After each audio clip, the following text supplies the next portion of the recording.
SJC-13474, Commonwealth v. Rachelle, Scordino, and SJC-13486, Commonwealth v. Dominique M. Oliver.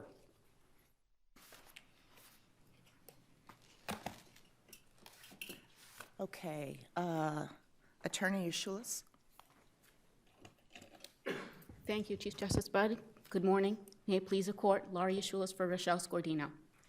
Your Honors, this case is significant because we are faced with the question of whether, in an otherwise unremarkable bank transaction, the Commonwealth's presentation of the account holder's testimony that she does not know the payee and does not owe her money count as sufficient evidence of circumstantial proof beyond a reasonable doubt to support the conviction of the crime of uttering. The appeals court answered this question no, and for good reason, because the account holder's testimony does not give us any insight into the payee's knowledge or intent. In fact, it only gives us insight into the account holder's knowledge. The Commonwealth cannot rely on proof beyond a reasonable doubt on an account holder's statements of unfamiliarity, and that's what the Commonwealth asked this court to find. The Commonwealth relies on cases that were cited in the concurrence in the Oliver case to support its proposition, but an actual clear and careful understanding and reading of those cases suggests otherwise. In the Commonwealth, in the Green case cited by the concurrence in the Oliver case, that case there was other indicia of circumstantial proof of knowledge, including the defendant's admissions that he only did it once, his admissions he was unfamiliar with the company on whose check was written, and those supplied additional circumstantial evidence of knowledge. In the other case that is cited by the Commonwealth, the concurrence in Oliver. Can I ask a question though? So anytime someone, let's take a hypothetical. Someone steals a check and writes themselves make themselves the payee. They're off the hook, right? There's no way of proving this. So there are other ways, and there are cases that talk about maybe handwriting exemplars where you come in and have someone do a handwriting exemplar. You've got a good handwriter who reads the name carefully. And so in that case, I would suggest that the Commonwealth do a further investigation on how, to the Commonwealth's burden to explain how the check passed from the actual account holder to the payee. The Commonwealth's always going to be able to prove the account holder doesn't know the person. It's also going to be showing no one else is no other names are on the list, and no other endorsements. But isn't this going to always result in sort of a free pass to steal checks? I don't agree, Justice Kaffir, for the reason is we don't operate under the presumption, right, that someone giving a third-party check is going to be a fraudulent check. We operate that this is a negotiable instrument and we can negotiate it freely. Totally agree with that, but usually you know someone in. But not usually you know someone in the list of endorsements, right? It's not. But not the all. Example that Justice Rubin gives in his about an attorney who got paid, his client owes him money and the brother of the client pays.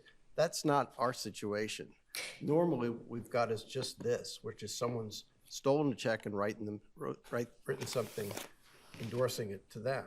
The problem with the Commonwealth evidence in this case is we don't know who stole or forged the check because. I agree, it's hard. Yeah. So, and I think this is like the Pacheco case, which is the case that's cited in, it's a 128 cited in my brief.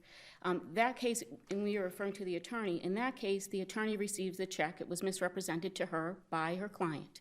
And that scenario happens all the time. Third-party checks are passed all the time. There you know someone in the chain of title, right? Or I'm not using, I skipped my UCC class, so I'm using the wrong terminology, but. So, for guidance, we can look at cases in other jurisdictions. The Heath v. State case, which I do not cite in my brief, but the appellant in Oliver states it. It is 382 Southern 2nd 291 at 392. It's a Florida District Court of Appeals case. In that case, the person actually impersonated the payor, right? Or the account holder, excuse me. There was an impersonation. So when the person went to cash the check, he had no real way of knowing that he received the check from impersonator. I'm trying to figure out what to do in the more common, harder case. Someone writes the right name down, steals the check, but they're not wearing a Groucho Marx, outfit. They're just stealing and writing and endorsing. But third-party checks, and I think the appeals court talks about this, are very common. In fact, people often receive third-party checks for paying for services and goods for other people. Someone could pay for someone's... How do we know that, counsel? How I'm do we- sorry to interrupt your answer, No, okay. but just, you're stating that as a fact, that people often receive third-party checks. So let's just take an example of one. The attorney's one example. Another scenario could be someone paying for somebody's car I being can come fixed. up with scenarios. How do we know that this is a common scenario? How, what does, is it just, we just I know think this? We can the take judicial bank- notice of it? So, or- so banks generally accept third-party payee checks, and it happens all the time. This is something that's not uncommon. Generally, and I think the appeals court talks about it, is we generally don't know sometimes when we receive a third-party check to pay for some good or service by someone else, a great aunt or a grandmother or a brother or someone paying for the services or goods for someone else. It happens quite frequently, and it's legal. There's nothing criminal about it, and it's What's allowable. the basis for your statement that it happens quite frequently? Just your common knowledge? I I don't would say know. my I'm not common disputing it. knowledge- It's No, not my experience, but I'm wondering, is it yours? If I could speak outside the record, I have received checks. I have other people pay for things for me on other checks, in college. Receive checks from complete strangers from, that not, okay, so I understand when grandma sends you a check, Correct. that's, grandma. Have you received checks from complete strangers? So there is a scenario, and another case that I would cite too is a Griffin case. It's also cited in the appellant's case. That's 908 Southwest 2nd, 624. That's a case where someone steals a checkbook and impersonates the payor.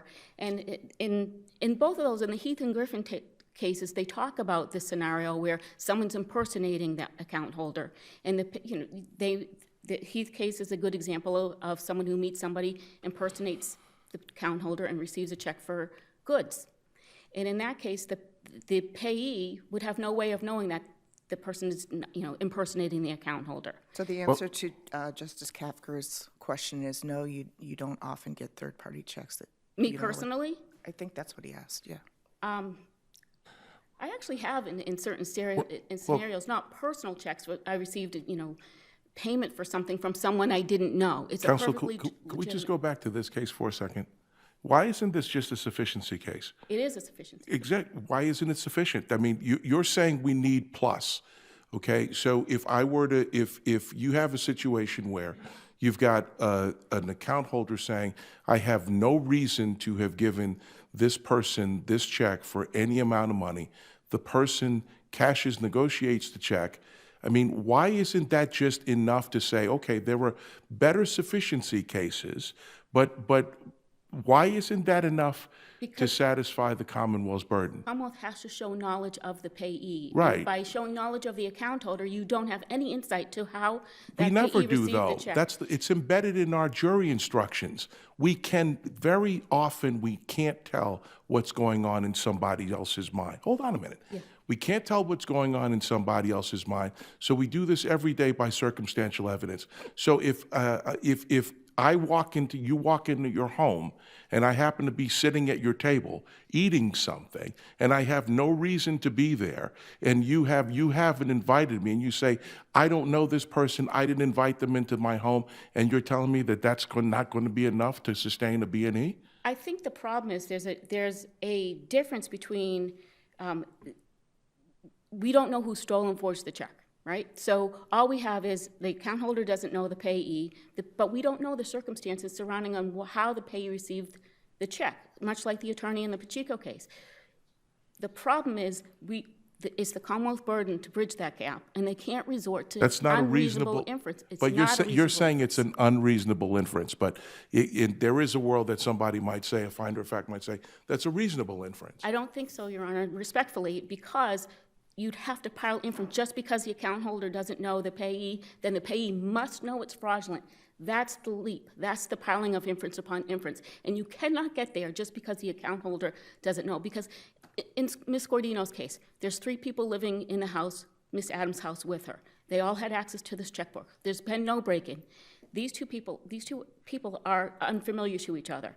So what happened in between, and it was the Commonwealth's burden to prove what happened in between. prove those circumstances to show knowledge. If we do not do that, what we end up doing, and the danger that the appeals court talked about in its decision, is we end up uttering into a strict liability offense, and all the Commonwealth will have to do in those cases is bring the account holder in. Who cares what happened in between? And that is just not enough to show knowledge. It's the Commonwealth's burden to show knowledge of the payee, and in this case, they can't do it. There's nothing in between. But just following up on Justice George's question, isn't it a case-by-case situation where we look at what the evidence is, and we look to see whether or not there's enough to say there's intent here? Correct. It's always that way in sufficiency cases. The problem is, and this court has the authority to say so, this isn't enough. The Commonwealth presents its case, nothing remarkable about the bank transaction. I understand, but only the testimony and of so the what we account do holder. is, and what the jurors do, or the judge, you look at what's there on a case-by-case basis. Correct. We always do that. However, I think that what this court should find is that just relying on the account holder's testimony alone is insufficient to get to the knowledge of the payee. Depending on what the account holder says. Sure, if there are more circumstances around it, if the Commonwealth somehow can talk about, find out who stole and forged the check, sure. Okay. But we don't have that here. It's silent here, and that's the problem. Can I ask the last question, please? Yes, please. Can you tell us, from your research, whether or not there's a majority rule, minority rule, as you looked across the states? So I actually looked at the cases that Johnson v. State, which is the case that is relied on in the concurrence in Oliver. And if you look at those cases, it talks about all the different factors. The Griffin case is another case that talks about all the different factors, which is enough to show circumstantial proof of knowledge. Some of the things that the cases rely. But I've read the cases. Yeah. But have you looked to see whether or not, when we have our law clerks look at it, if there's a rule that 49 states use, do you have a breakdown for us? I didn't find that breakdown, but what I did find is I don't think there is one case out there that says the account holder's testimony is enough. I'm asking you for that breakdown. You haven't done that research? I have not. All right, and I'm going to ask other counsel that question too. Okay, thank you. Oh, sure, question, sorry. Yep. Why is it not a fair inference that the jury might make that if the account holder doesn't know the payee, the defendant, that the defendant should have known? I'm sorry, I didn't understand this question. Could you ask again? So the testimony is the account holder doesn't know the payee, right? Okay. Why isn't it a fair inference that the jury might draw that the payee knew that the account holder didn't know them? So that, and I think that's the whole point, is there is no evidence as to the payee's knowledge and intent. We only know the account holder's knowledge. There's no insight into the payee's, and again, it could be an imposter scenario, it could be a third payee type of scenario. The check is stolen and forged and someone representing themselves to be the account holder. So I think in order to get there, you have to pile inference upon inference. Just because the account holder doesn't know the payee, doesn't recognize their name, therefore, we can presume the account holder, the payee knows it's fraudulent. That's too much of inference, piling inference upon inference upon inference, and the evidence just isn't enough to get there. Okay, thank you. Thank you. Attorney Daniels.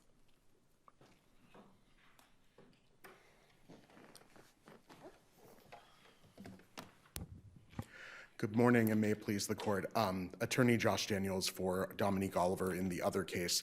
I'd just like to jump in where the discussion left off. First of all, Justice Gaziano, to your question, I have not done a 50-state survey. I know that there is an ALR annotation that's quite old, from like 1946. I can get that for you if you want. We'll do that, and I appreciate that. And Yeah. this case law is quite old The as thing well. I would say about about a lot of the case law is a lot of the cases collected, for example, in that ALR annotation, long antedate sort of our modern notion since the 70s, since Winship and those cases, about how we allocate the burden of proof under the 14th Amendment. And so I think we need to be very careful in looking too far back in the case. Like, the older the case is, I think there's a real danger of digging around in that old soil, because a lot of those cases are bringing that old soil from England, where under the common law, it was more, the government could more freely shift the burden onto the defendant. So that's just a point I want to give to your honor as you're doing your research. Appreciate that, thank you.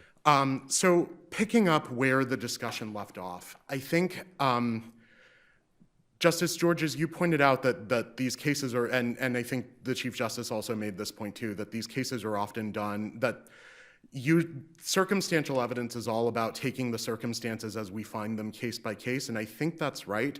I think the big problem with the Commonwealth's approach and the approach that Justice Singh took in her concurrence is the relevant circumstances that shed light on the defendant's knowledge are usually going to be the circumstances under which they come by the check, and under which they take possession of the check.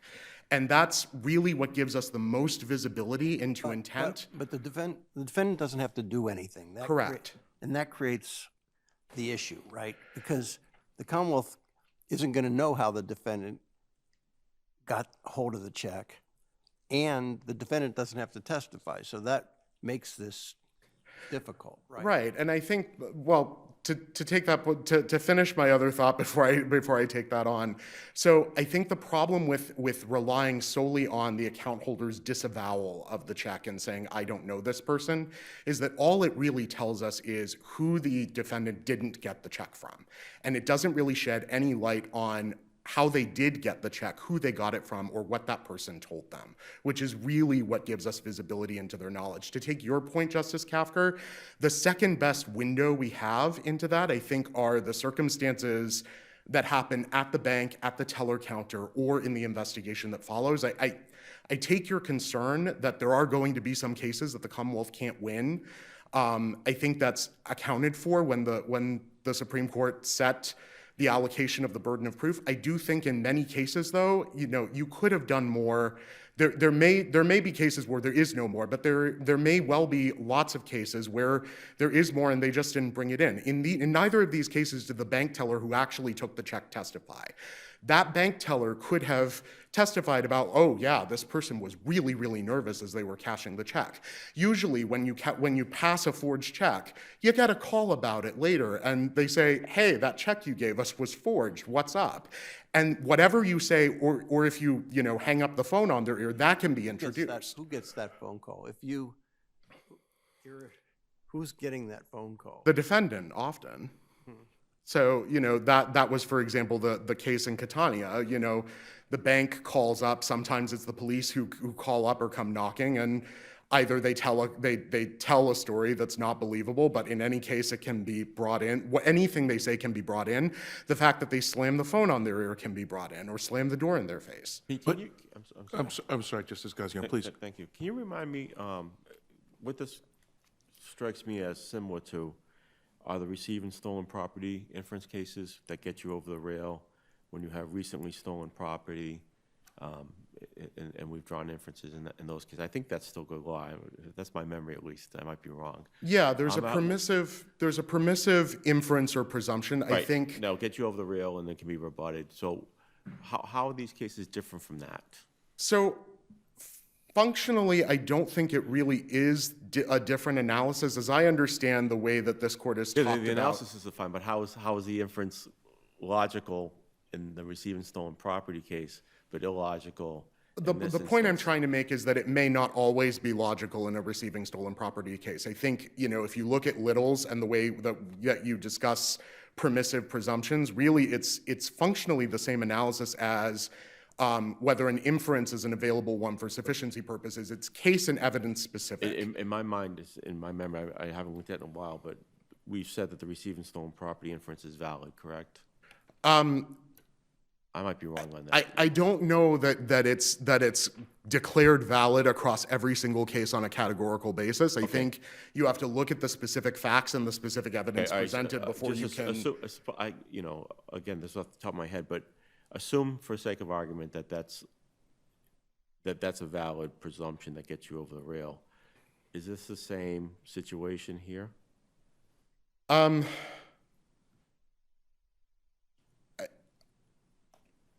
Assuming that assumption, which I don't No, take. we're gonna put a bookmark on that, but Yeah. assuming that assumption, please. I mean, tell I me. think there is an analog there. Again, I don't think that assumption is correct, but you'll take a look at that. Right. So, in my I think I've taken a swing at every pitch from the last inning that I wanted to. In my last time, I just want to talk about the two facts that the appeals court in Miss Oliver's case relied on for saying that this was different than Miss Scordino's case. I actually don't think there is a meaningful difference here. So the most important fact that the appeals court relied on was the presence of this extra loop in the signature, which apparently nobody saw. I think, before you can get from the existence of that mistake in the signature to a reasonable inference of guilty knowledge, you would have to be able to reasonably conclude that the defendant in fact did notice that, not just that she might have noticed it, because this isn't an inquiry notice or constructive knowledge standard. And where even the bank teller, who is, the one person in this entire world who's supposed to be on the lookout for these things, there's no evidence that she saw anything there. The bank teller is not going to have any insight unless the person is a terrible thief and is, sweating profusely and in a panic. I mean, I understand your other point that the police can follow up, and that may be different. But the bank teller is not going to have any useful information. I mean, often, at least, I remember doing this when I opened a bank account. I filled out a signature card, and this wasn't that long ago. Open an account. When you're just cashing your check, they're not doing a lot with you, right? I mean, I guess my only point is the bank teller is the one person who is supposed to be on guard for these things. And if even they are not seeing anything wrong, I don't know how it's reasonable to conclude that my client probably did. Particularly when, what we're talking about is the drawer's signature rather than... Isn't that just something that you would argue to the jury then? I mean, it seems like you're slightly differently positioned than the prior case, in that here there is something wrong on the face of the check. And I'll grant you it's an extra loop, and maybe, the average person might not have seen it. But isn't that something that the jury could infer? That your think client before... did see and therefore should have, or would be on notice that this was not hers? I mean, I think it could be a jury argument, but before you get to the jury argument, you have to decide, the judge has to decide whether the case has enough to send it to the jury. Well, isn't that part of it? Indulging all reasonable inferences in the favor of the Commonwealth, this one tips it over the edge. And I'm pointing at the check that I have here. I mean, taking the point that almost any sufficiency argument could be a jury argument, I think, that way of looking at it essentially leads to no case is insufficient, because you could always make a jury argument. Well, no, I understand the standard. My question is that, there's this fact that Eileen is spelled with 2 L's instead of 1 L. And given that, not only do we have the account holder saying, I don't know, Miss Oliver, we also have on the face of the check something that looks, somewhat different. I mean, if in fact she noticed it, and that's the big question, and given how subtle this particular error is, it's not as though, Eileen begins with an AY. It's a very subtle mistake that would require you to essentially count the number of loops and compare it to the printed portion. Who knows how much scrutiny people actually give to the drawer's signature as opposed to their own name or the amount of the check. I don't think that's enough. And that was the most important fact that the appeals court relied on. The other fact, I just want to make one quick point about Catania. So the Commonwealth analogizes the second fact, essentially, which is this is a large check and it's being cashed, to the situation in Catania. I think in looking at Catania, you really do have to take into account inflation. I wish I had thought of this when writing my brief, but in July of 1974, when that check was presented, $9,000 would have been the equivalent of like $46,000 in January of 2019 dollars.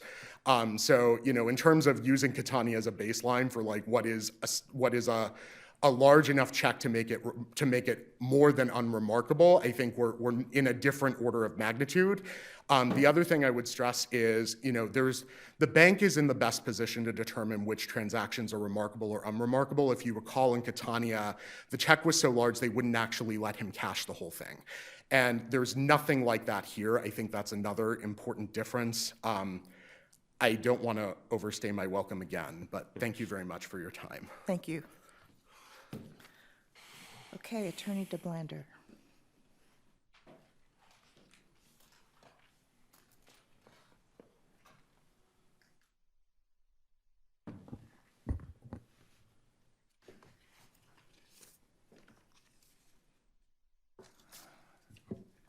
Good morning, Your Honors, and may it please the Court. Assistant District Attorney Daniel Michael DeBlander from Middlesex on behalf of the Commonwealth.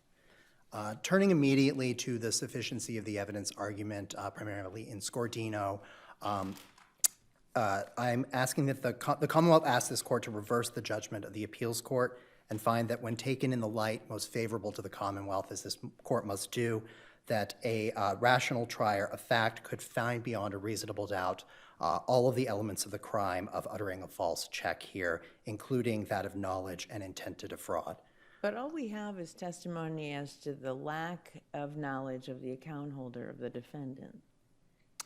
How does that translate into anything about the defendant's knowledge? Right, Your Honor. So this is obviously, as in most of these cases, circumstantial evidence of that knowledge.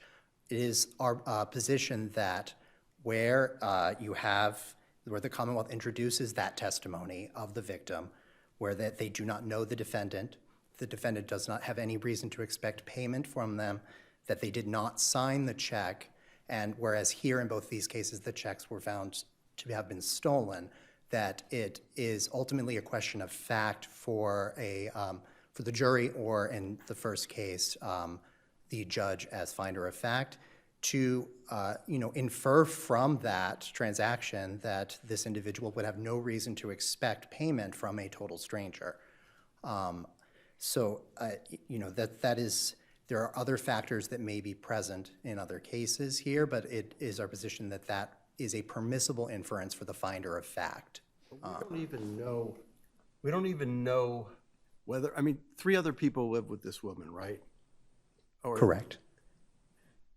We don't know whether one of them stole the check, right? So the fact that she doesn't know the person who cashed it, one of her 3 housemates may have stolen the check and written the check to this person, right? That's the thing that makes this difficult, right? You haven't established who stole the check. She didn't steal the check, right? She has probably no access to the home. That's right, Your Honor. So we do not have any evidence here of the defendant actually having stolen the check. We do have some testimony as to individuals who did live with the victim account holder here. However, it is for the trier of fact to Do you need some information on that?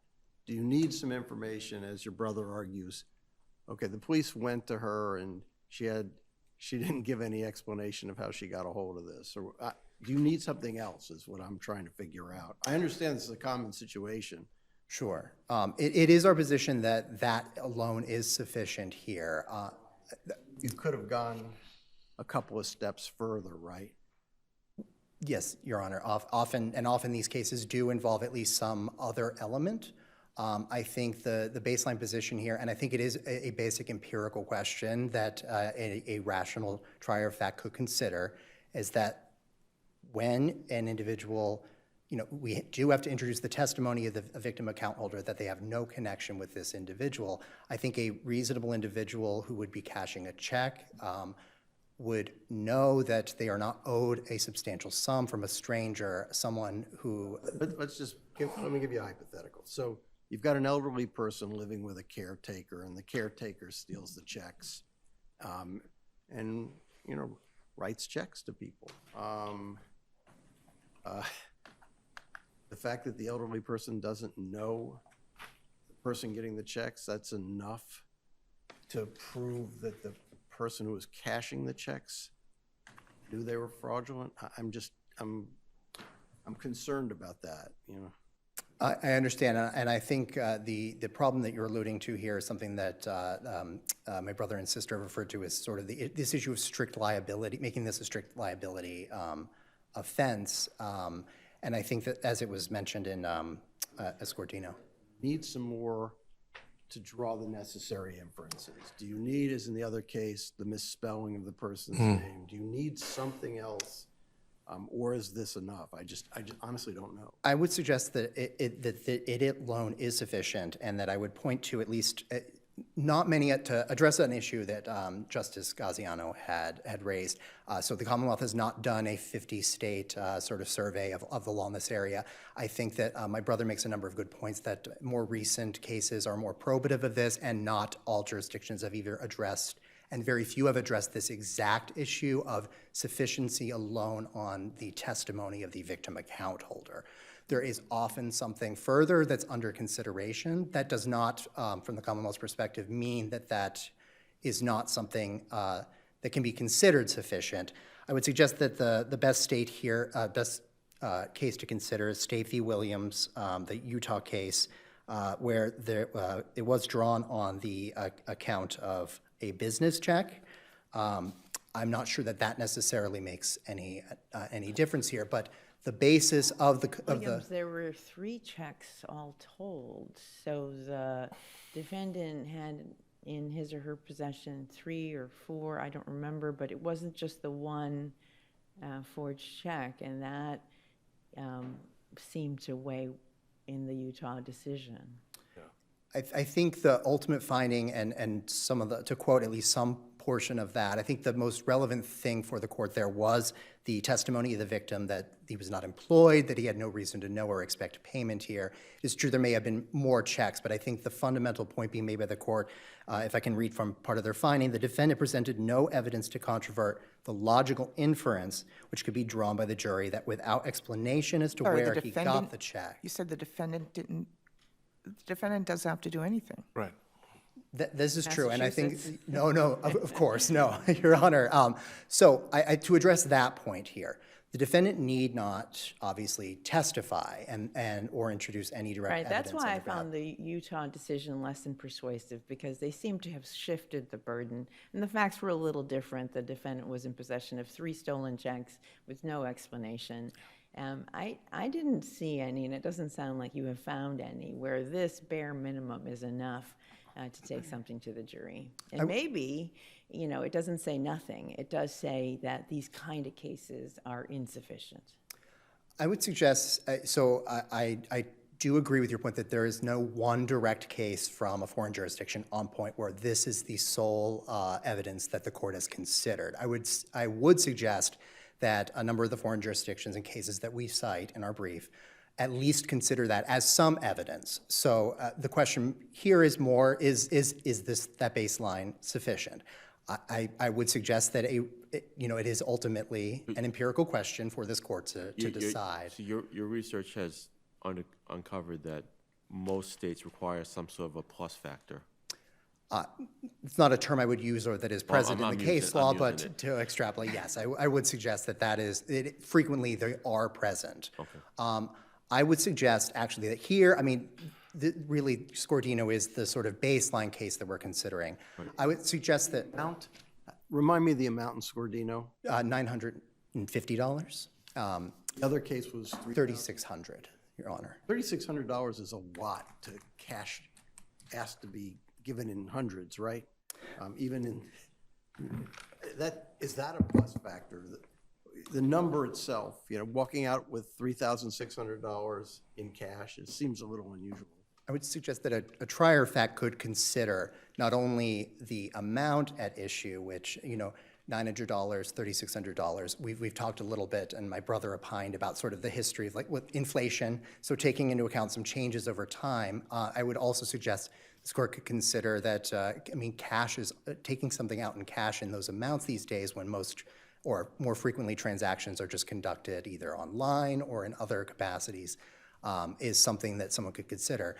Whereas here, a substantial sum in the amount of $900 or $3,600 is taken out immediately in cash. It is a factor that, in addition to others, a trier of fact could consider because it provides the defendant with immediate access to the funds and a But when you substantial say amount. that the trier of fact could consider, there were a lot of these cases, these othering cases in the community courts. And if we focus on Ms. Scordino's case, none of what would be open to the defendant is evidence, right? So on cross-examination of the account holder, that you don't know her, you don't know whether or not somebody gave her the check or that this was, all of that stuff is impeachment. It's not evidence. The argument that, hey, they've presented no one to tell you that she didn't get it from some third party, that's not evidence. So all you'll have is just the account holder saying, I don't know this person. If we're not going to take a categorical approach, how does this get over the hump in Ms. Scordino's case? I know Ms. Oliver's case, there's these other things that we can talk to, but just in the Scordino case, how does this get over the hump? Thank you, Justice Georges. I would suggest that the court could also consider this issue of immediate caching. I know that the Scordino case, the defendant was actually cashing this at her own bank, but that happened to also be the bank of the check of the victim account holder as well. So it is at least some other factor that could be considered. That people would prefer to cash the check versus depositing it? That where a defendant is cashing a check that has later been shown to have been stolen, not necessarily shown or proven at trial by the defendant, that gives rise in the mind of a rational trier of fact of some sort of something untoward that they consider in addition to the evidence of the testimony of the account holder. The check at your own bank is suspicious? Why would that I mean, I think she would have to be cashing it at this bank regardless because it was also the bank at which the victim account holder did their banking. That sounds like a total wash. There's no significance to that, right? I think it's the taking it out in cash that could be considered. Why is taking something out in cash? Right. Cash at is still all king? is, Sure. indicative of Cash, I mean, it knowledge. provides some, immediate access to Some the people funds. need immediate access to cash. I understand, Your Honor, yes. I think that this may be not as strong a case as in taking out $3,600 in Oliver in immediate cash, but it also. Ask you on Oliver, if we're going to pivot to that, why is that extra loop enough to push us over the edge where, assuming Scordino does not? So in that, I mean, I think the Oliver court correctly notes that it is reasonable to presume that an individual who is cashing a check for the amount of $3,600 will have reviewed the check. I think it's also obvious that they had to have at least looked at the check here. Ms. Oliver needed to know the bank that she was going to cash it, that it was being drawn on. So some review of the check was. Does the error matter, right? The extra loop in Eileen is different than, if her name was spelled differently, as your opposing counsel pointed out. It certainly allows a trier of fact to note that there's something extra that's a bit untoward here. This check was stolen. It is not the signature of the victim account holder, and is very clearly not that signature because it does contain this extra loop. Excuse me. Counsel, excuse me? Am I not correct that no one during the entire litigation of a trial over the uttering of this check noticed the extra loop? At the trial, that it is true that this was not mentioned directly by the prosecutor. The prosecutor. It was not mentioned, correct? Correct, Your Honor. So you are arguing that it is a reasonable inference that this woman necessarily examined the signature when the lawyers who were trying a case over whether this is a false check did not notice the loop? Your Honor, what I'm suggesting is rather that, given the presence of that extra loop here, this is something the trier of fact who were encouraged to consider the signature both on the front and back of the check would have had at their disposal in considering the disposition of this I case. agree with you that a trier of fact could extremely reasonably look at the loop in deciding whether Eileen really signed the check, but we're talking about something different, which is whether there is sufficient evidence of the defendant's knowledge that this was a forged check. So can you please explain why it is reasonable to assume that a person, and we're talking about, you used the word empirical before, and I think that's a good word here because we're sort of debating what do people do with checks? And so can you explain the basis for your argument that it's reasonable to assume that everyone in this courtroom, when we deposit a check, we have looked at the signature and the spelling? Sure, Your Honor. So I would suggest that it is a number of factors here that we are asking that be considered together, not just that everyone always reviews the signature on a check that they're depositing. Here, this is a check from an individual that the account owner has testified they do not know this individual.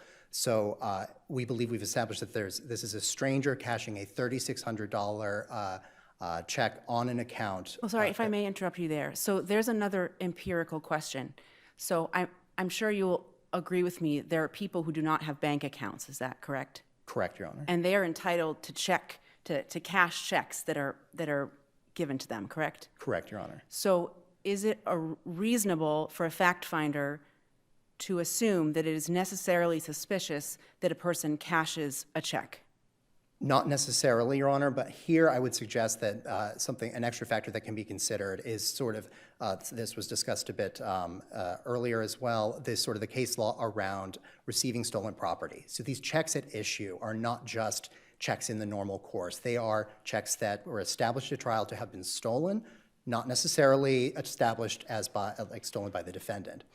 And so I would encourage this court to look to some of the case law around that and the jury instructions on receiving stolen property as well, which allow a permissible inference. That's still good case law, correct? Sorry, yes, Your Honor. Okay. And so whereas here, Is the analogy apt? I wonder, no, I'm sorry, Chief, if I could continue.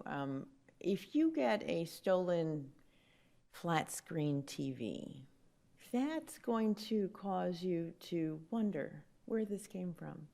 But there are multiple scenarios that your opposing counsel has delineated where you might be getting a check from a party whom you have had no contact with. It seems like the analogy might not work in that context, where there's multiple different explanations for getting a check, whereas, the flat screen TV showing up in your living room is cause for pause. Thank you, Your Honor. I would suggest that it is analogous enough. This is still, we're discussing property in the amount of a sum of money.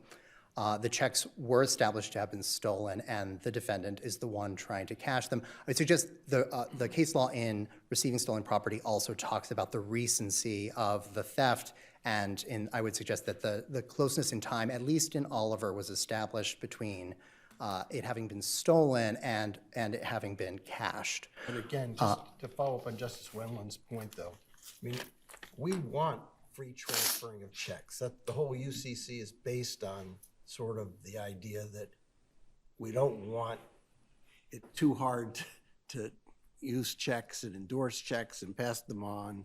That's sort of the nature of check writing, right? Yes, Your Honor. A little different than stolen property. I would suggest it's something that can be considered in addition to the other factors at play here. I do realize I'm over my time. If I can address at least one further point, a lot of these questions have concerned issues where there have been a number of hypotheticals, the talk of possible third parties here as well. I would suggest that this is ultimately an issue for the trier of fact, and that defense counsel and the defendant always have a right to introduce further evidence of how they obtained the check themselves. They're not obligated to testify or to introduce such evidence. However, it is not a strict liability of defense. It is defense counsel has a right to present their case as they deem appropriate, and it is a reasonable inference with the evidence that was presented here that a individual has no reason to expect payment from an account holder would know that the check is fraudulent when they cash it.